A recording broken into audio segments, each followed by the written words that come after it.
think that's the exciting phase we're coming into crypto. Like all these narratives are very powerful in an era where there are no use cases. But in an era that there are use cases, the only thing that matters is those use cases themselves. That's what's exciting for Solana. That's what's exciting for Kid. This episode is brought to you by DAS London, Blockworks' #1 institutional crypto conference where all the top institutions and people in crypto are going to be this March in London, what's becoming maybe the crypto hub of the world. I have a link in the show notes where you can learn more and also a discount code that will get you 20% off. So click the link, find out more, and I'll see you there.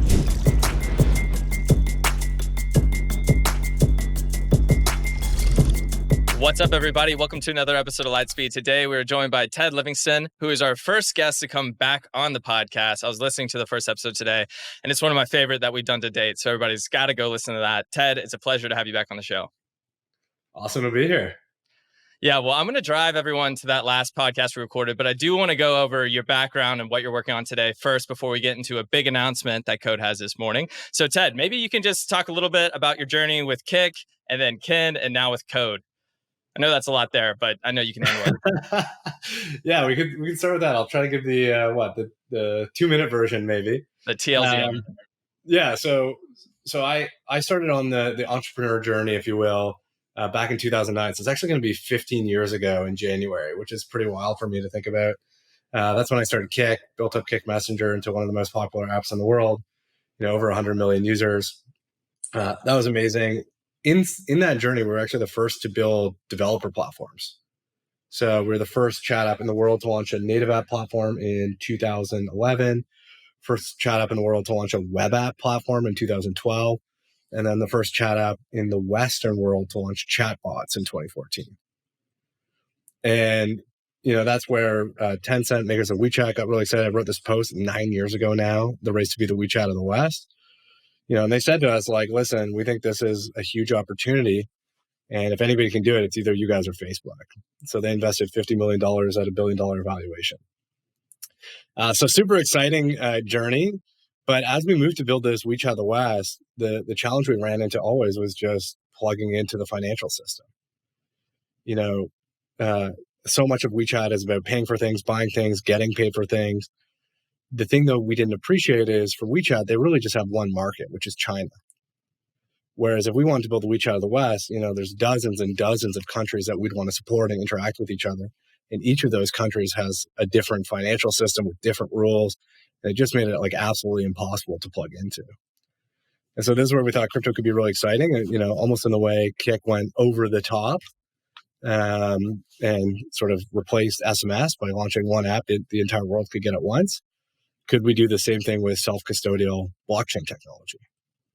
Now if you could make self-custodial work for the average user, then you could roll out an app and you could roll out new features to everybody in the world at once. Because now you're not a bank. Now the user is their own bank.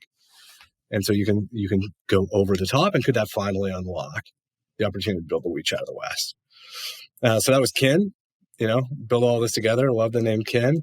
I launched that in 2017. Super challenging journey, starting on Ethereum and just having the technology be absolutely impossible. Done more blockchain migrations than any other cryptocurrency out there.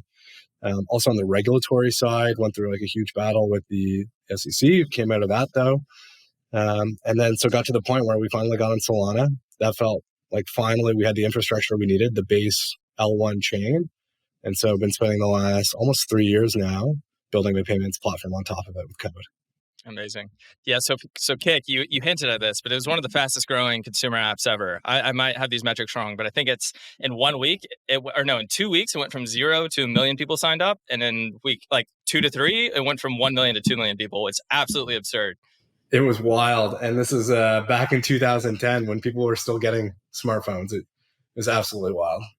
Yeah, I do want to touch on one thing quickly. I asked you, was one of the big reasons that Kik took off so quickly is because you were able to support multiple platforms, which was you had Android at the time, but you also had iOS. And you said yes, but you think that's differently in crypto. Can you maybe explain again why that is? Because I think that really hit home with me.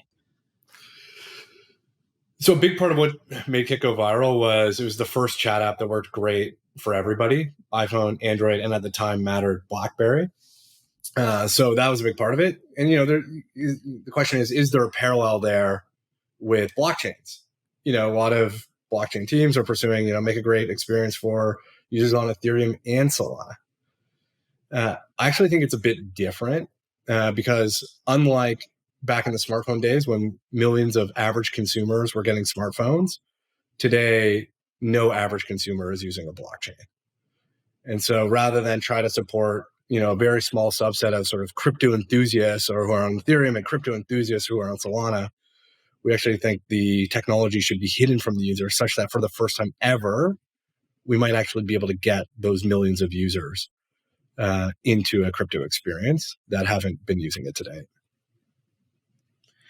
One thing I want to touch on before we get to your announcement is maybe framing the conversation around a concept called micropayments, right? So micropayments have been around, the concept has been around for some time, and people have always wondered, okay, I think, was it Paul Graham or Y Combinator who thinks that micropayments should be like the thing, but it just never happened because of ridiculous take rates by card processors and whatnot. Can you maybe give us a brief history of the concept of micropayments, why they haven't worked in the past, and go from there?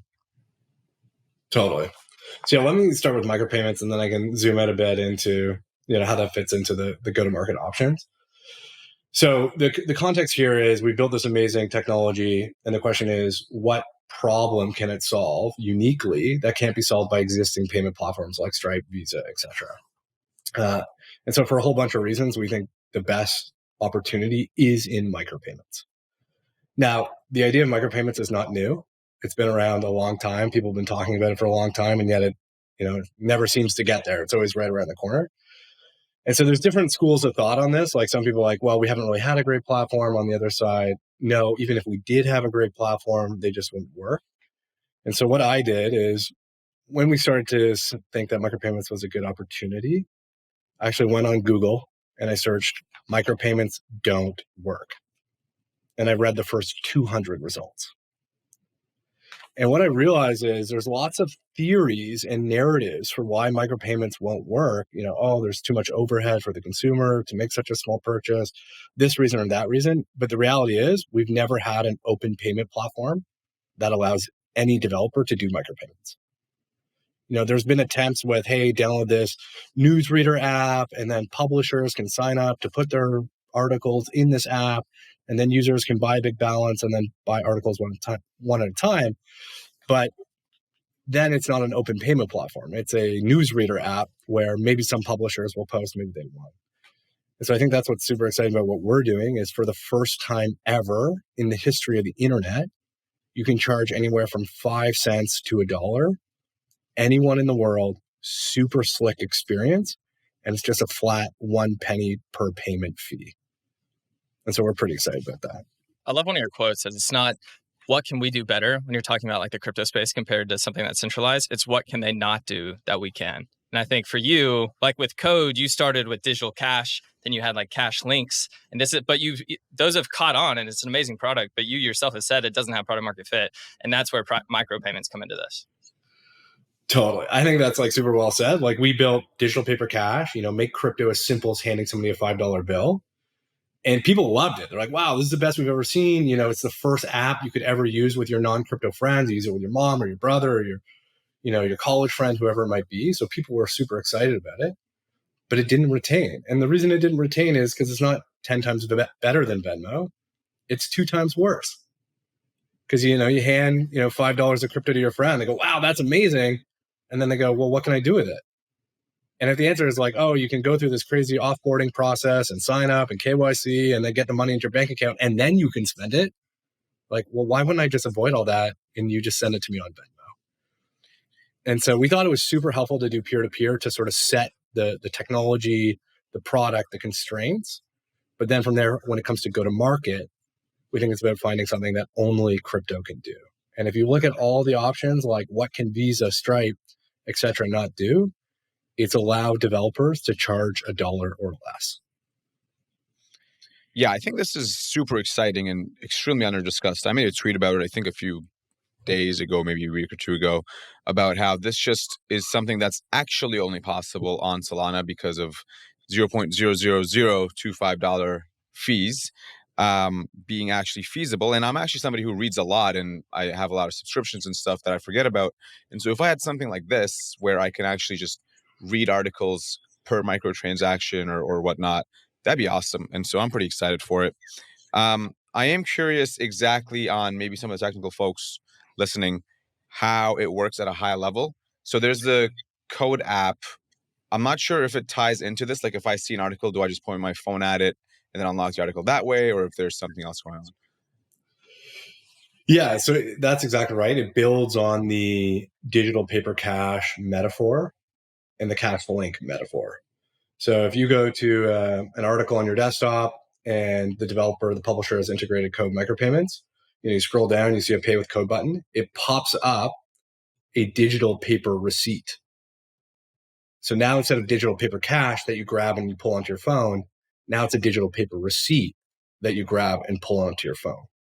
So that makes it super simple for the user, but also super secure. So boom, just grab the receipt, swipe, boom, article unlocks instantly. So it's a super slick experience, but for my mom, like she understands it immediately because it just feels like the physical world. Yeah, I like these developer use cases you're talking about now, which is really like micropayments. And I had Chow on, who basically does like the Y Combinator of Web3 right now. And he's with you. He thinks that's where the value is going to be, at least in the short term.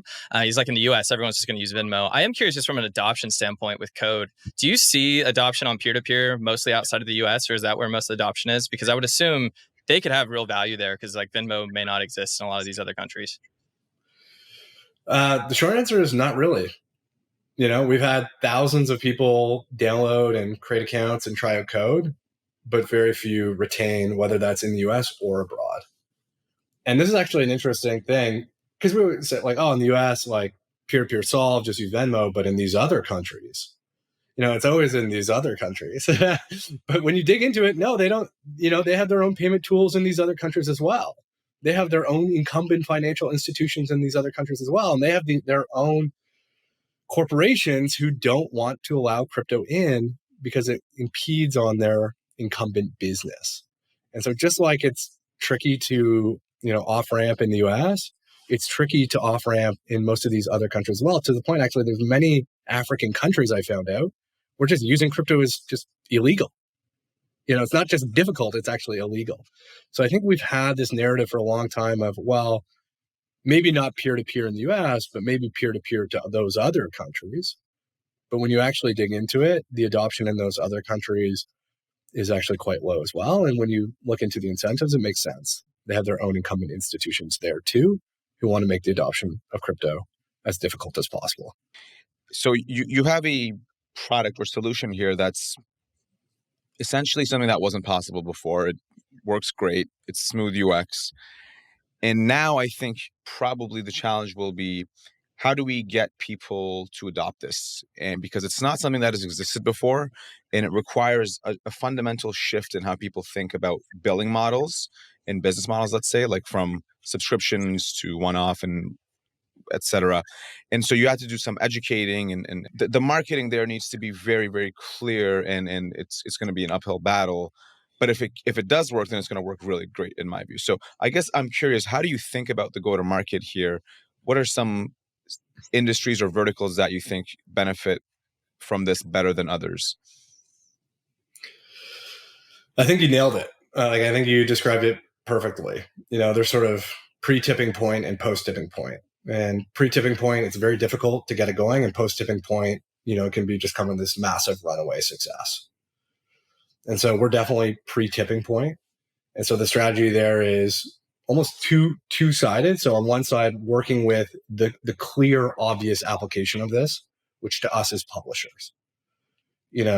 Every consumer in the world has the experience of hitting a paywall and going, how can I get around this? Can I go to the Wayback Machine? Is there any solution? Like, can you send me like a free version? It's just such a pain. And billions of people around the world know that pain.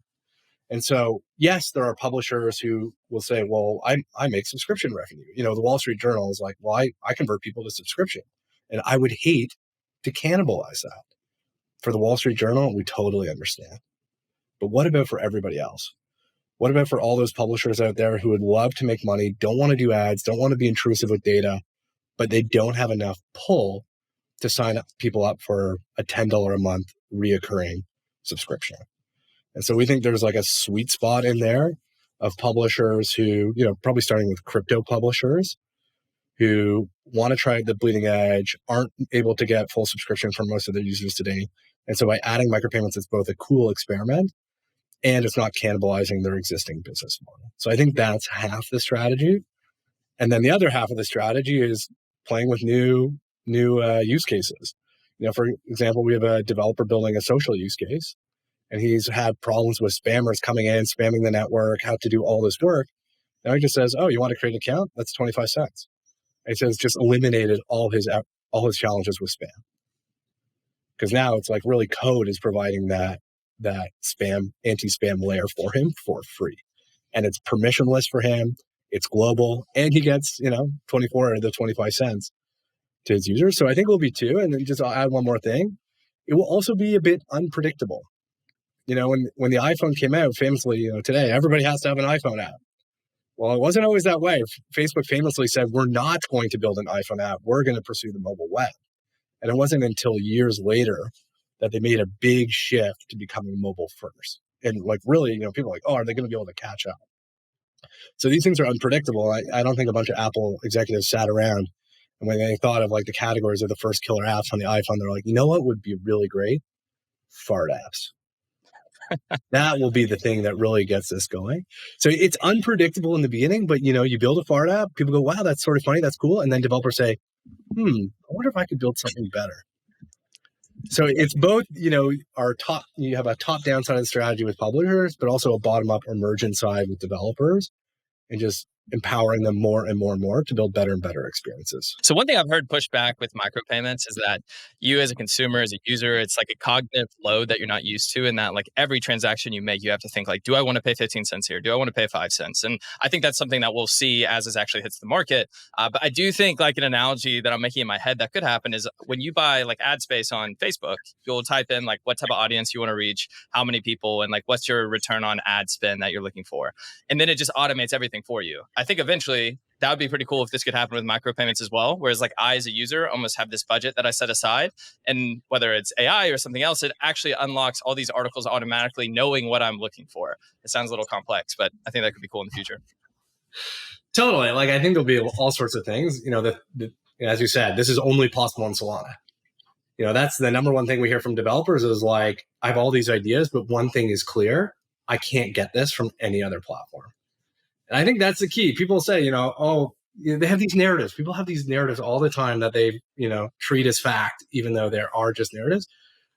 Oh, I can't deal with the cognitive overhead of spending 25 cents. I'm like, okay, well, when is the last time you decided whether or not to spend 25 cents? Well, I haven't, but I wouldn't if I could. It's well, you haven't. You've never had the opportunity to spend 25 cents on the web. So you cannot tell me it's because there's too much cognitive overhead. That may be a factor down the road, but right now it's it just simply doesn't exist. And so we don't know. And now for the first time ever, we're going to find out.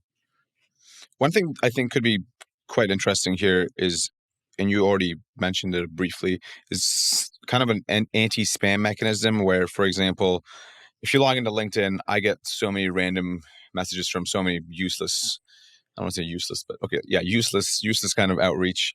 And if I force those people, hey, give me 10 cents before you waste my time, or an email even, I think that would be very interesting. I would be very, and on that same topic, by the way, talking about publishing, I write a lot, of shit posts, but sometimes thoughtful stuff.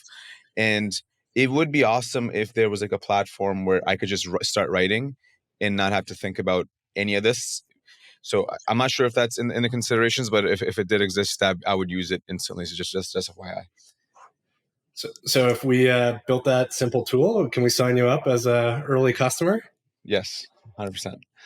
All right, we hear it here first. Bert's committed to writing a post within a week of launch. If you haven't listened to the last episode, that Ted and the code team are often contrarian, but also right. So like when Ted was with Kik, I think the idea was at the time you couldn't build a technology like over the existing messaging like apps or platform that was actually as good as the native like BlackBerry messaging service. You actually built something better that was cross-platform that people use. So that was kind of like one contrarian take. And then you launched like Ethereum and then Stellar, a fork of Stellar, and then Solana. But I think you were the first application either to say we're going to launch in Solana or the first to migrate.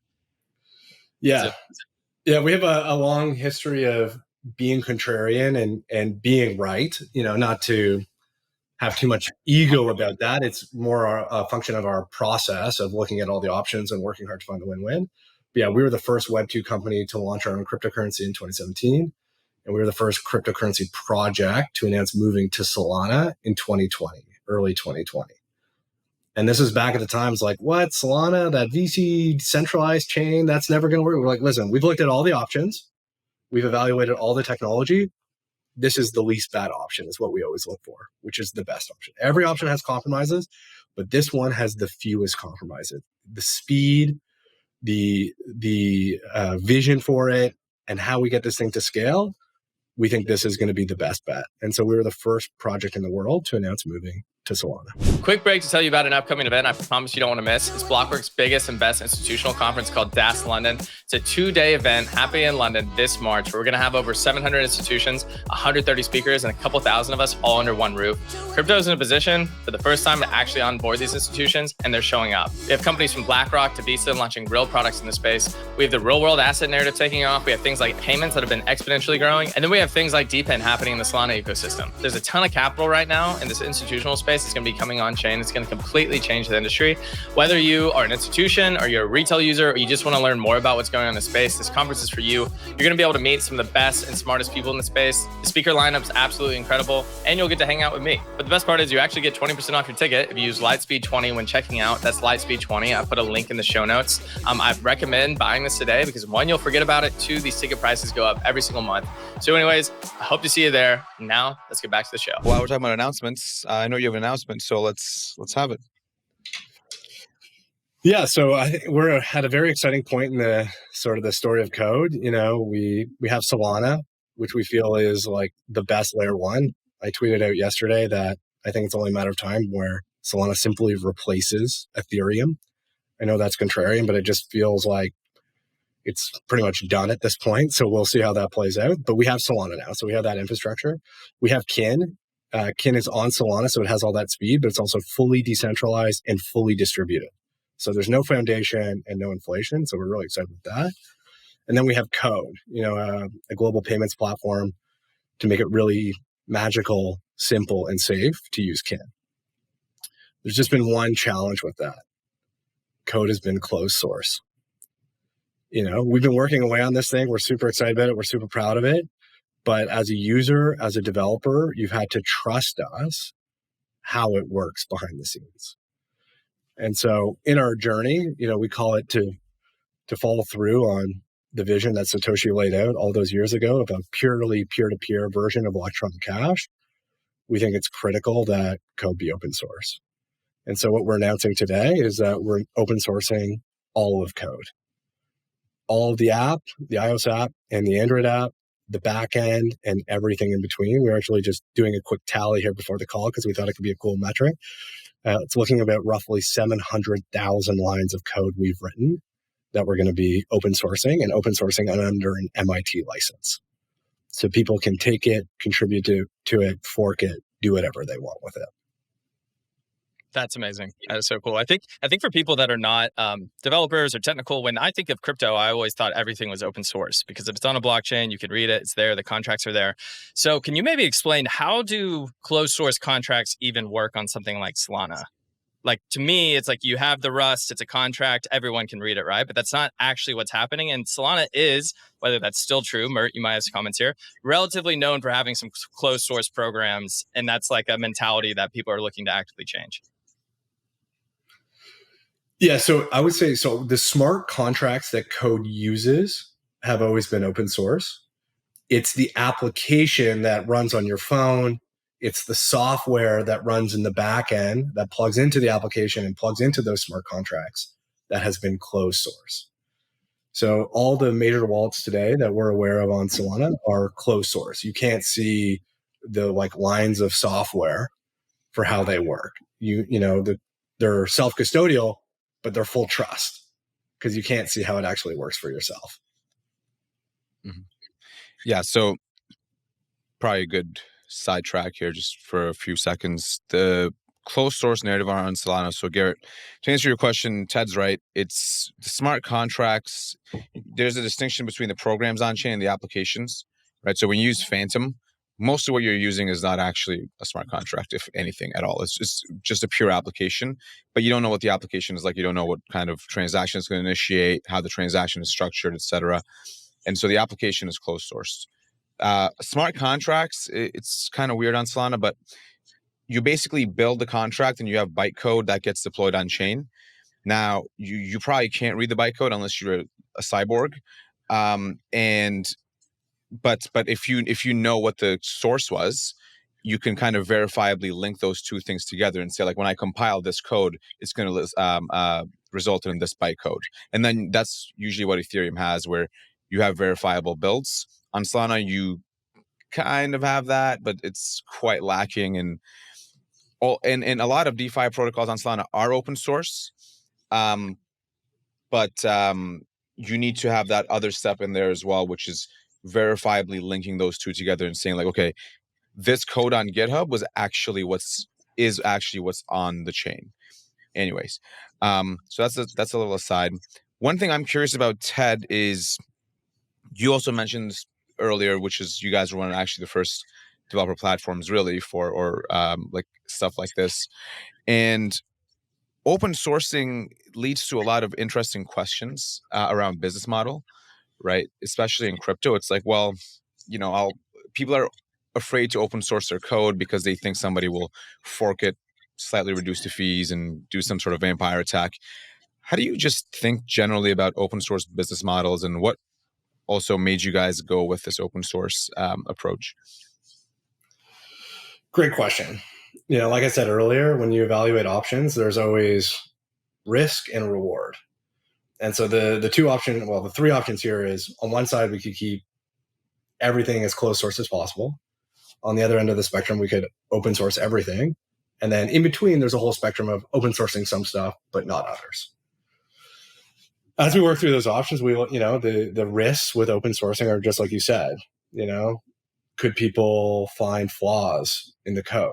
Could people fork it and copy it and take it for themselves? And so those are definitely things we evaluated.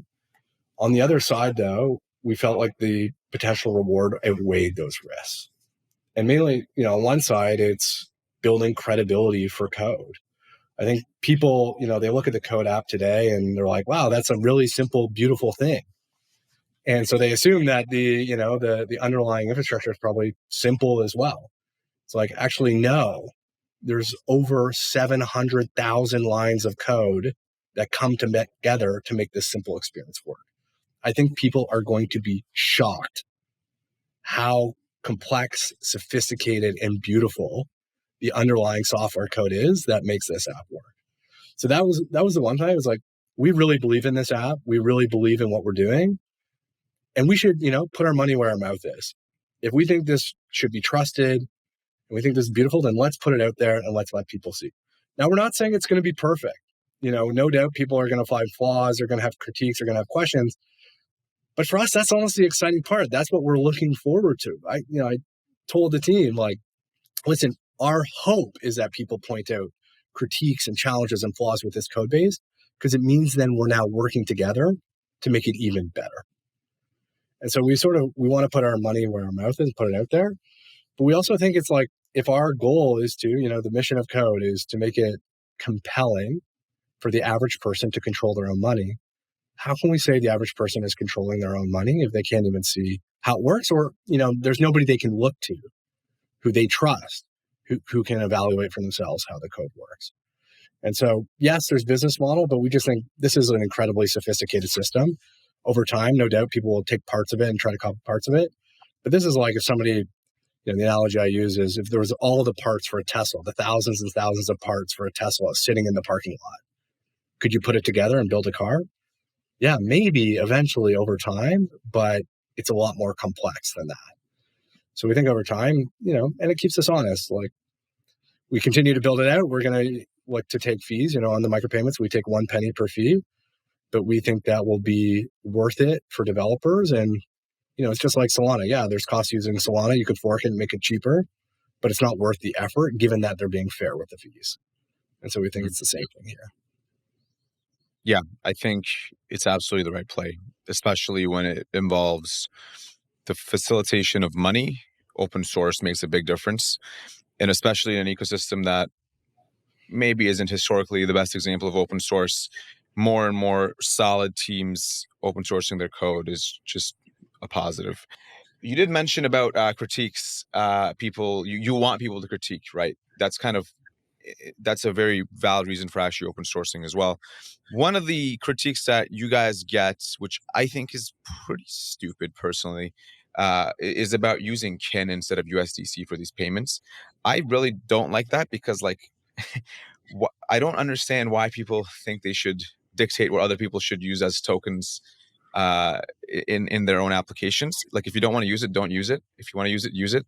But yeah, so the tribalism around that gets really weird for me. But I want to ask, how do you think about this? What do you have to say to these people who always just go on Twitter to talk about this? I just want to get your take on it once and for all.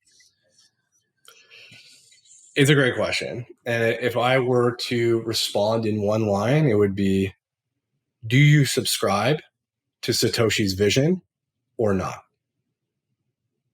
Do you subscribe to Satoshi's vision or not? The very first line of the Bitcoin white paper is a purely peer-to-peer version of electronic cash. That's what got me excited in the beginning. And that's where our mission comes from, making it compelling for the average person to control their own money. Not making it easy. It's more than easy. We have to show that it can be even better. It's like a chat app versus SMS. It's not just another option. It's not just free. It's better. There's group chat, video chat, all these things. And so when it comes to delivering on that mission, stablecoins are not real crypto. Stablecoins are not real crypto. In our pursuit of just being so desperate to get people finally, after 15 years, to actually use crypto in their daily lives and still not succeeding, as an industry, we've started to compromise. Compromise on what got us here, compromise on what got us excited. USDC is great. I think the companies behind it that launched it are great, but it is not real crypto. You're relying on a centralized entity to maintain a peg, and you're relying on a centralized entity not to freeze your funds whenever they want.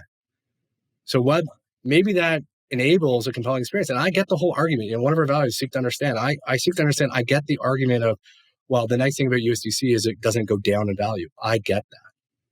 But it's not real crypto. And so this is definitely something we're being contrarian on. Like, only KIN has the speed of Solana with the decentralization of Bitcoin.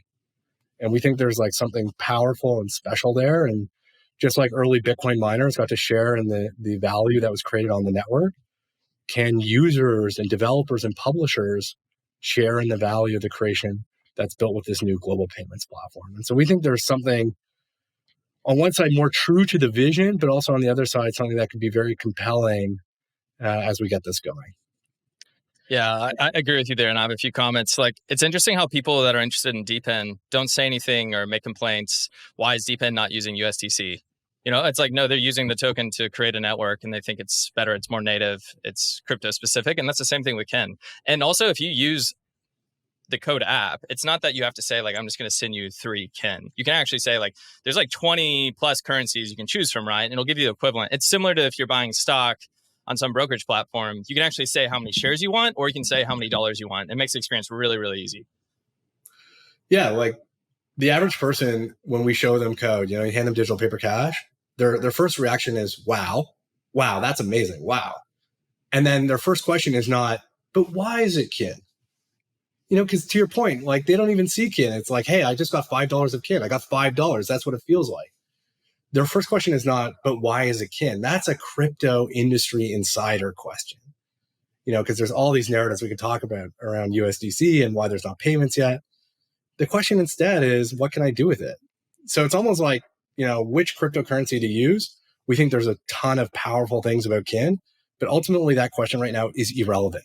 No average user, when I hand them digital paper cash, goes, but why is it Kin? Not one. I've never once had that question. Instead, it's, but what can I do with it?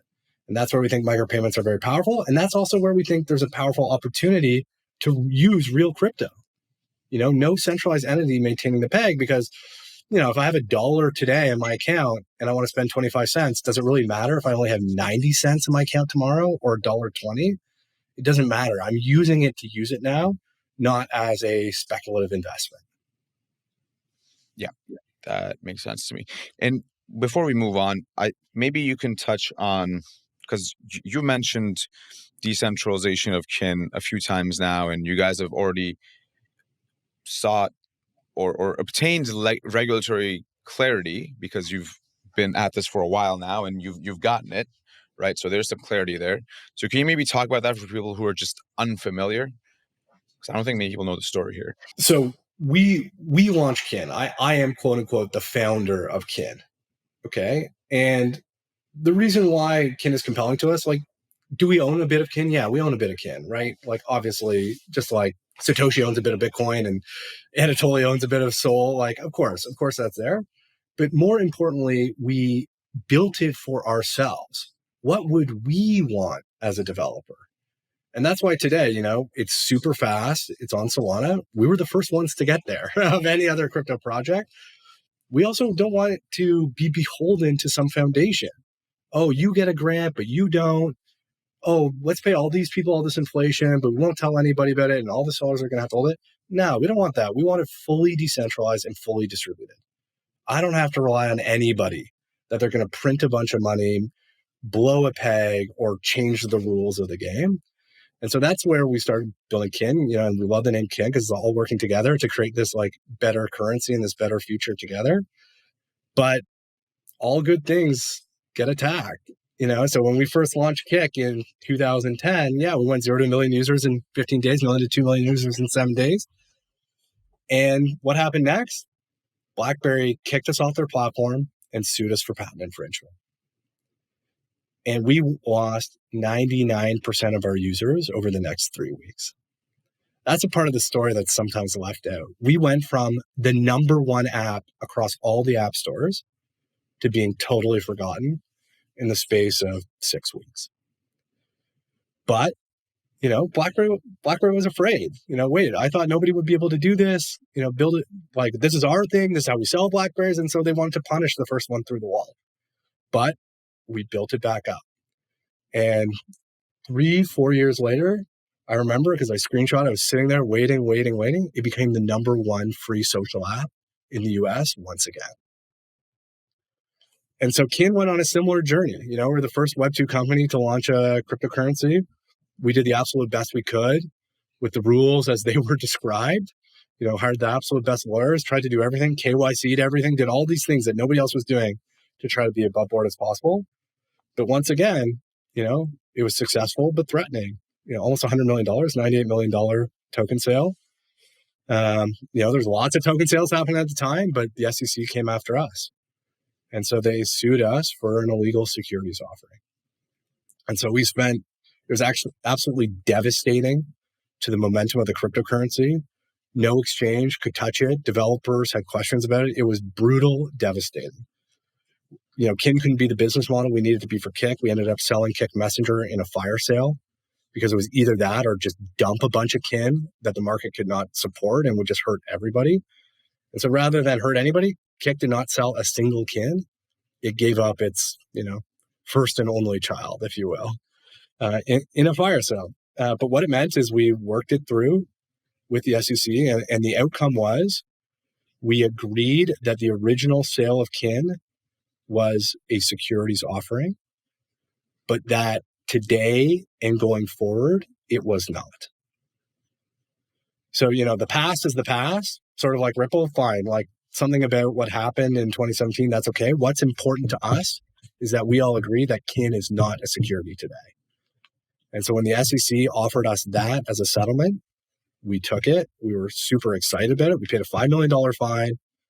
and Kin was allowed to continue. And so I think that's another exciting thing. You have the SEC today talking about how all these cryptocurrencies are securities. Like Kin has already passed that test and now can rebuild on the other side. Yeah, that's quite a story. And I think most people have this erroneous notion of entrepreneurship where it's just some guy with a monopoly money mustache and just making a lot of money off workers, but it's really just pain the whole time and ups and downs. So kudos to you guys for. I think that's exactly right. And I think what separates the entrepreneurs from everybody else is like, how much do you believe? How much are you willing to endure, right? Like, so Facebook and Telegram went through a similar thing at the time. The SEC came after Telegram, and I think it's Congress came after Facebook and Libra. And what did those two companies do? They walked away. For us, that wasn't good enough. We believed. We were all in. We would fight to the death. And so I think that's part of the entrepreneur journey is like, it has to be something you're willing fighting for, because to your point, it's going to be a ton of pain. Mm-hmm. Ton of pain. With this micropayments product, which really is first of its kind in a sense, and certainly wasn't really Have you guys used it? Sorry to jump in, Mert. Have you guys used it? Hey, let's take a look at this. Let's do a live action demo. Okay. So yeah, if you scroll down there, Garrett. Yep. Pay with code. Yeah. Now let's try this out. Pay with code. Scan the code. All right. So I've got my code app pulled up. I'm going to scan this. There we go. Swipe to pay. Okay, this is really easy. I don't know if you can all see this. Pull the receipt onto your phone. Swipe to pay. Bam. Article's pulled up. That's so Boom. quick. That is so quick. That actually is really cool. That's awesome. And so what just happened there is one of our developers just made 24 cents, deposited into his crypto wallet app, because that's all you need. It's a totally open permissionless system. So as a developer, you just say, how much do you want to charge? And what wallet address do you want the money sent to? And so then all the funds minus a penny fee, which comes to us to cover costs, goes into your wallet address right away. That is dope. And I just downloaded I just got a new phone yesterday, so I had to re-download the app. Downloading the app, getting my first scan, and then opening that article all together probably took 30 seconds. So that was, that's sick. So it's super like magical. It's just as magical as digital paper cash, even more magical. It also works really well on mobile. So if you're on mobile, you click pay with code, it deep links, opens the code app, you swipe to pay, and then boom, it goes back and unlocks the article. So it's just like a super slick experience. But for developers, the thing we hear that's most encouraging is people are like, there is nothing like this in the world. There's just nothing like this in the world. And so that gets us really excited. Yeah, and it's beyond the tech, right? It sounds so lame, but it's like how it makes you feel when you actually do it. Like just then, it's not like I'm pulling up my typical Web3 wallet. I'm sending USDC. It's like that doesn't make me feel anything. That was cool. So like people remember that. Yeah, you're like, whoa, that and that experience is not just for somebody who's in crypto, who's seen all these experiences. Like you should show that to somebody who's not in crypto. Like get them to get the code app, hand them some cash, and then be like, hey, unlock this article with the code app, and they'll have the exact same reaction, even more. Like, wow, that is amazing. Maybe I'm jumping ahead here. I just want to know, okay, so you have these micropayments now, and this is sick. It's pretty new. What is the plan? We're coming close to 2024. I'm just wondering, what is the plan for code? What are you going to focus on? Like, what's kind of next for you? So we're focused on driving adoption of micropayments. So for us, like, especially as we transition to being a developer platform, we think the trust building, sort of the goodwill we can get from open sourcing everything under an MIT license, which lets you do whatever you want, is like very important and powerful. So that's where we're focused on. We've been focused on for the last 2 weeks, is getting everything ready to open source. So that's going live. We're recording this on Friday, but going live on Tuesday, today, when a lot of people are going to be listening to this. And then it's building out the platform.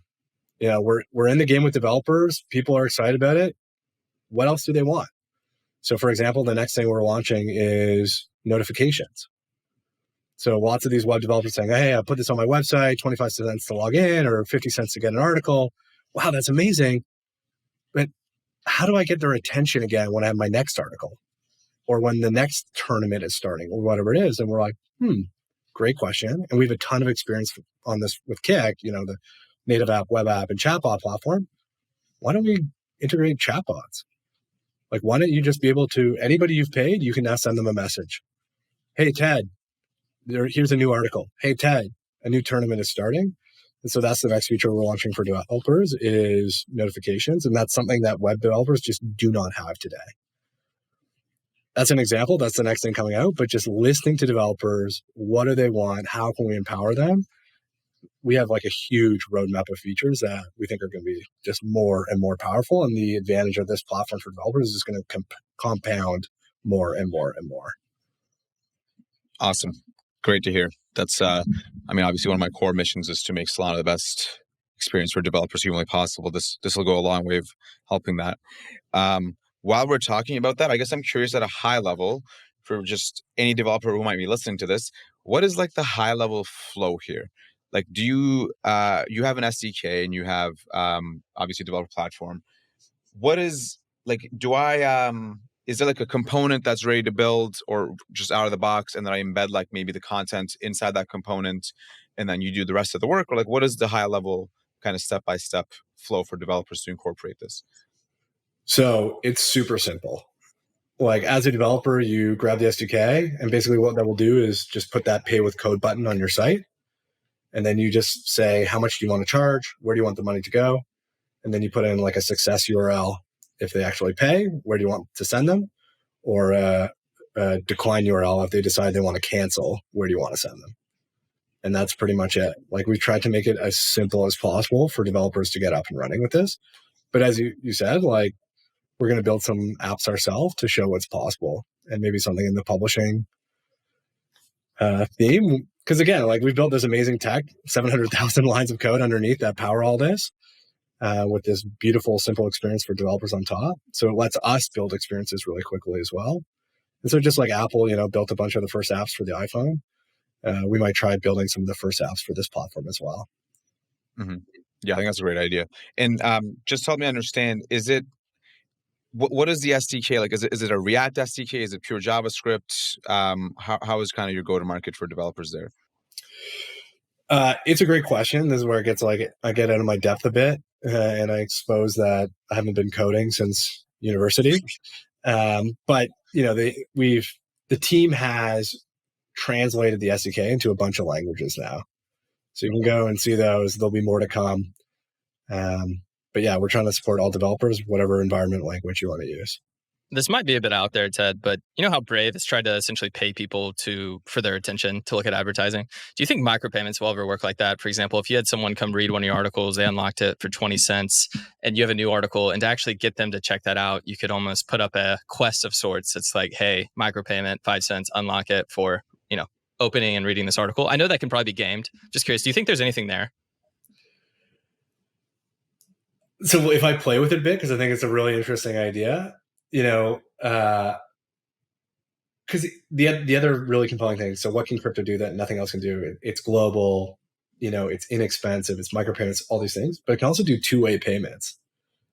So maybe, for example, we make it really easy for the user to mute or unsubscribe from any developer, right? Oh, this guy's annoying me, I want to mute him. Or, this app is annoying me, I want to just unsubscribe. Boom, they're gone. You'll never hear from them again. But could you offer as a publisher or developer, listen, I know you're not listening to me anymore, but here's $1.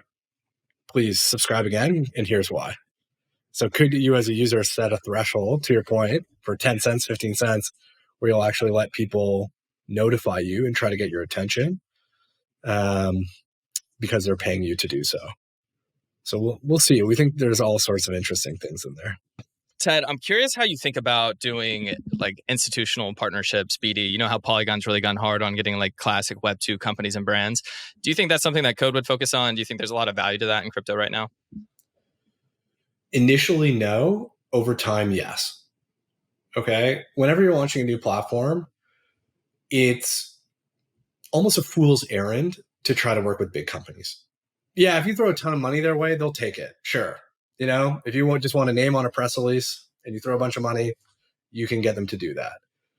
But you don't want that. That's not what's actually valuable. What's actually valuable is finding people who have the capacity and passion to actually work with you to build for this platform that never existed before.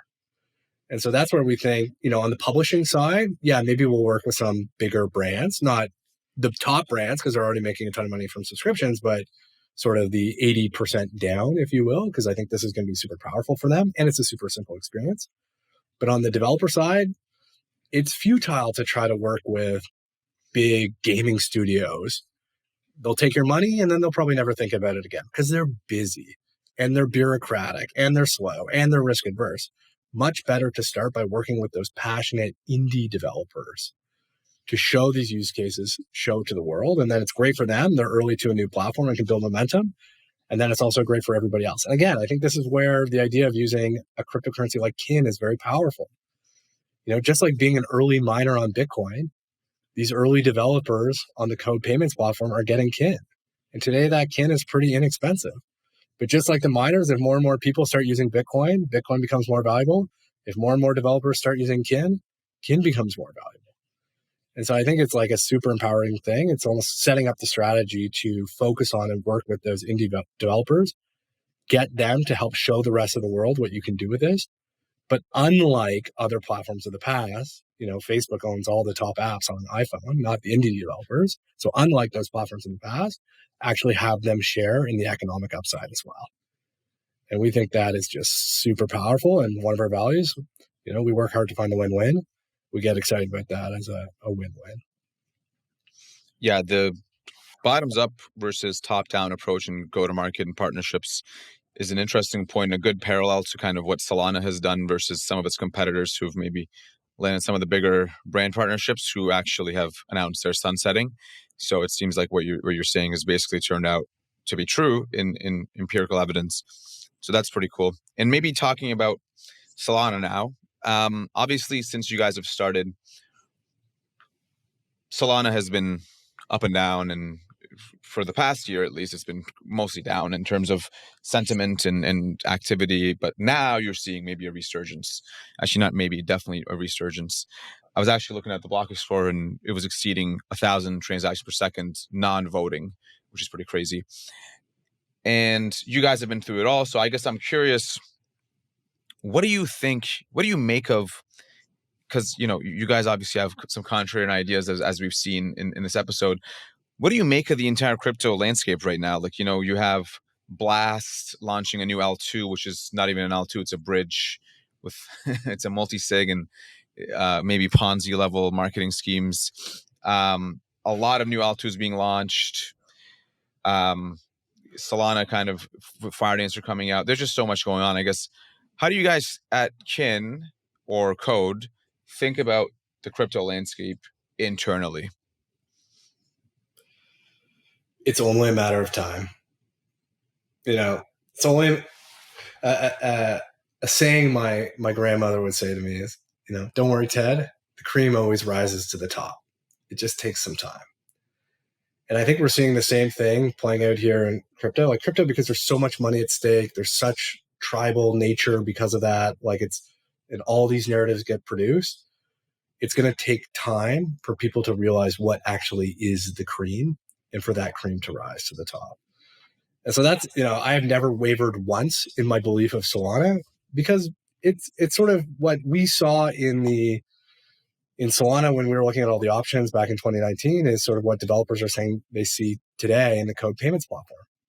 There's nothing else like this, right? When we looked at Solana, we're like, there's nothing else like this. And that's true even to today. Like I was talking to somebody, like Coinbase, great company, Base, great L2, but transactions on Base are still 1,000 times more expensive than transactions on Solana. Like, to put it very bluntly, what that means is we could never build code on Base. And so I think there's going to be some time for all these just narratives to work their way out and for the cream to rise to the top. But I think we're seeing that now. And I think one day we'll look back and people will just be like, yeah, obviously Solana was going to win. Like I would go so far as to say, to me, it's obvious that in the short term here, Solana will just simply replace Ethereum. Because there's nothing Ethereum can do that Solana can't do better. And anything where you try to say, well, it can do this and could do that, if you push into it, you'll realize it's just a story. Well, it's more decentralized. You can run it on your Raspberry Pi. Sorry, who cares about that? And so I think we're seeing right now in real time the narratives working out. And the crazy thing about crypto is once these narratives tip, they move fast. And so I think we're about to see a flood of value moving out of Ethereum and out of other L1s and into Solana. I think this is just the beginning. You said on our last podcast, people need a narrative for why they don't have product market fit. And that once you have a breakout app, those narratives go away.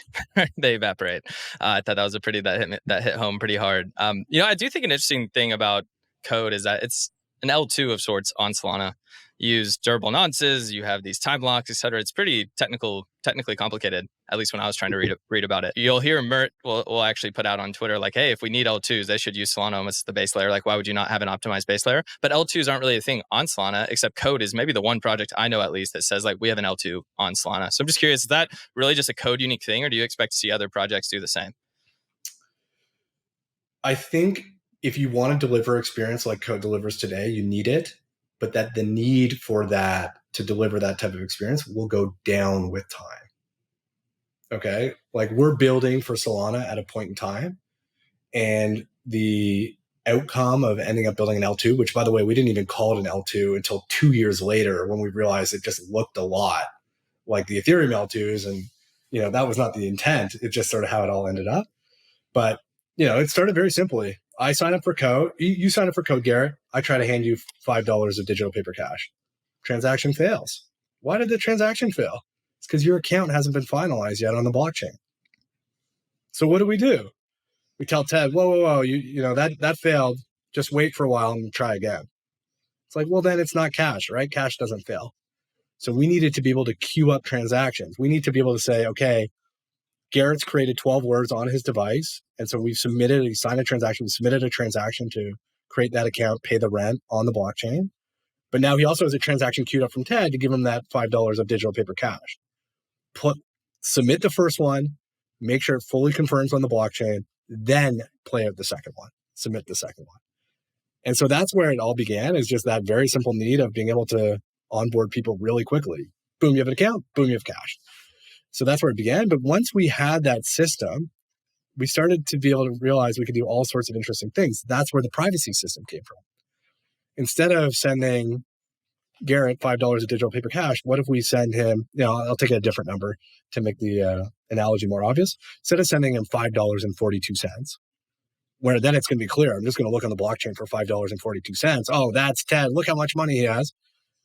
What if we send him 5 ones from one account, 4 dimes from another account, and 2 pennies from a third account?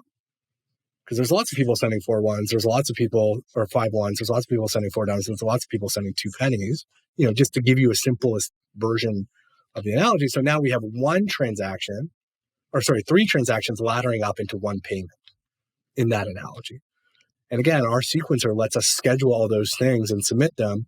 And then even though we're interacting with smart contracts, we know that you're good for the money. So you receive these $5.42 in a very private way, but then you can instantly turn around and hand it to Mert. So there's all sorts of things that our L2 gives us power to do. We can program very complex payments. 24 cents goes here and 1 cent goes there. Because of this L2, will be 100% open source now. So everybody can see for themselves how it works. The need for that might go down over time. There's some privacy stuff in Token 2022. The blockchain is getting faster and more reliable. I expect a lot of this to be built into the layer 1 over time. But if you want to create that quality of experience for users and that quality of experience for developers, today the layer 2 we've built is super powerful. One thing I want people listening to this to understand from Ted's points here is that they worked backwards from the customer and out of these pieces of tech as they needed it. They didn't just launch an L2 and then wanted to see what they can build on top of it for the sake of it. So just want to make that clear. Is that a controversial approach, Mert? Crypto it is, yeah. I don't know. You're like, yes, it is.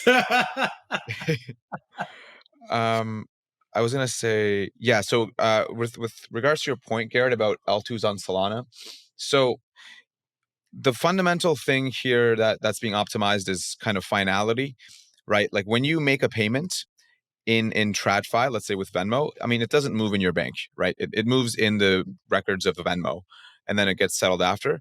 And what Code did is basically something similar. Like the system is fundamentally similar in that when you make a payment, you have now a cryptographic guarantee with a durable nonce, and it's both ways, but it doesn't settle on the blockchain right away.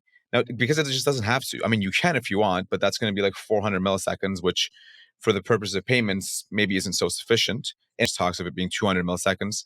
Maybe you won't need that, but right now you do. And so that's why that exists. And so the parallel to L2s here is, well, in an L2, what ends up happening is you make the transaction on the L2, and then it's controlled by a multisig. And then at some point, it gets batch processed into the L1. I would say Code's the same security properties as an L2, because with the durable nonce, you can also revoke. You're kind of like it's two-sided. And at the end of the day, you're trusting this other sequencer, which is Code in this case, to also land it on the chain. It's the exact same thing, except it's enshrined and much quicker. So just want to say, if that's the sole reason why you're using an L2, then enshrining it on Solana is going to be much better. Probably the reason most people use L2s right now is to piggyback off of Ethereum's story and user base, right? That seems to be the most common one. So just want to make that clear for the audience. Ted, you've chatted about maybe Bitcoin Lightning Network and kind of the other L2s and Solana. And obviously, so you think your approach is, or your philosophy is that, okay, it's only a matter of time before the cream rises to the top and Solana is kind of takes over. One thing I'm curious about is like, okay, so imagine a case in which Code is extremely successful, and within 5 years, and it's outgrown Solana, right? Which is kind of what Tolly wants, which is the protocols and applications to outgrow Solana. Would you consider doing an app chain, or like how should product-minded people you think about building on a general L1 versus getting their own blockchain with an app chain like a Cosmos? It's a great question, and the short answer is we don't know, right? Like we got to look at all the options every step of the way. You know, with the recent increase in the price of Sol, again, even in the Solana community, to show you how narrative driven it is, everybody's all excited. You know, wow, it's up 3 times. It's amazing. Finally, everybody's recognizing that Solana is the best. And me and the Code team are sitting there and saying, we always knew Solana was the best. We didn't need the price to tell us that. Instead, what this has done is made our costs 3 times as expensive. And because we subsidize all those costs on behalf of the users, and each payment actually is roughly 50 transactions on chain, each user has, I think it's 8 different accounts. You'll be able to see all this in the open source software. You know, these numbers start to add up. And so, you know, I've been talking with Anatoly about, okay, well, we've talked about some of the ways to reduce these fees on the account side and the transaction side. Like we need those now.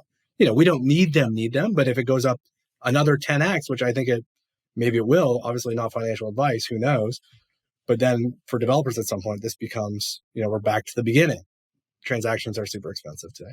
So I don't know if that, my ideal would be for Solana, the L1, to find ways to keep transaction and account costs low. But another option could be forking Solana over time, building a side chain to Solana.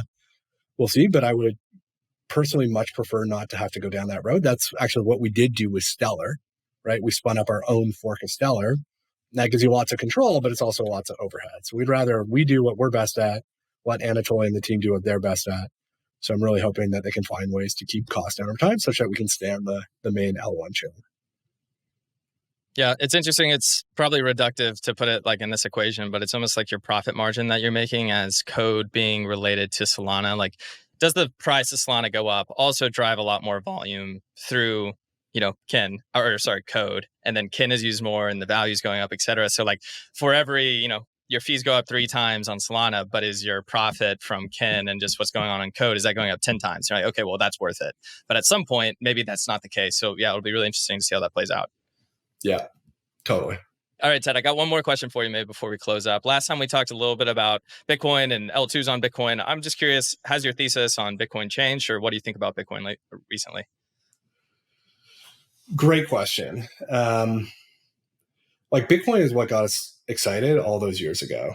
You know, I remember being at a Bitcoin meetup in 2011 with Gavin, the lead developer of Bitcoin, is only 10 people in the room, something like that. And on one side, we realized this idea of making it compelling for the average person to control their own money is incredibly powerful. We live in this increasingly complex world. You see all these big pieces moving around and all these challenges sort of coming up the pipe really quickly. And so the idea that you would have this like open financial system where the average person controls their own money, you realize is not just interesting, but might end up being critical. And so that's what you see in our posts. Like, we subscribe to Satoshi's vision of a purely peer-to-peer version of electronic cash. And so I think a lot of people, though, will look at that and say, but then why do you use kin? And so the question we're asking ourselves is, just like Solana is replacing Ethereum as the leading candidate to be that killer smart contract platform, we think kin is best positioned to replace Bitcoin as that killer medium of exchange. We love Bitcoin. We're super excited about what Satoshi built, but right now it's a dead end. Even talking about Lightning, people talk about it all the time. If you want to do self-custodial Lightning, meaning that users are in control of their own money, it's economically impossible. Every time a user opens a channel, that's an L1 fee. Every time they expand a channel, that's an L1 fee. And so while we get super excited about Bitcoin as a vision, we think it's a dead end when it comes to the implementation.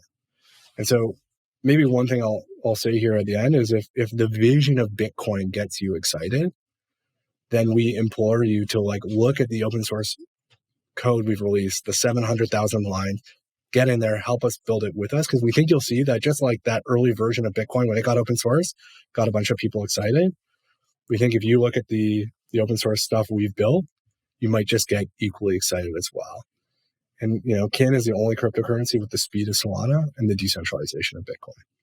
So maybe that's the last thing I'll say is, I think we'll get a lot of hate for, including Satoshi's vision in my post about open sourcing everything. But I think if you get past the narratives and past the tribalism, I think you'll see that code, making it magical, simple, and safe to use kin, which is running on the most beautiful blockchain, Solana, is our absolutely best bet of completing the vision that Satoshi started. I actually think it's kind of bearish with Bitcoin. It's trying so hard right now to find ordinals, L2s, different use cases for Bitcoin that in a sense I actually think take away and detract from Bitcoin's store value use case. I just don't think any of those other things are going to be better what's built on Solana or Ethereum.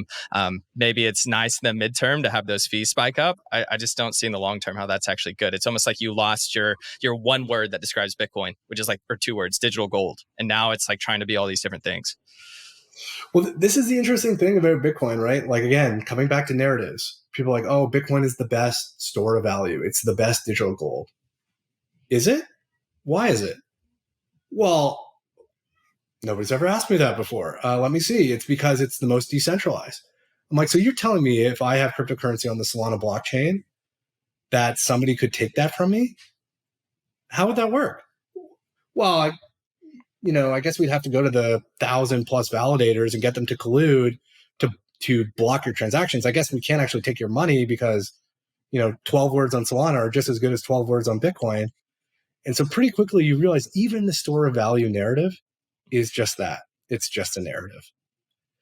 And so I think that's the exciting phase we're coming into crypto. All these narratives are very powerful in an era where there are no use cases.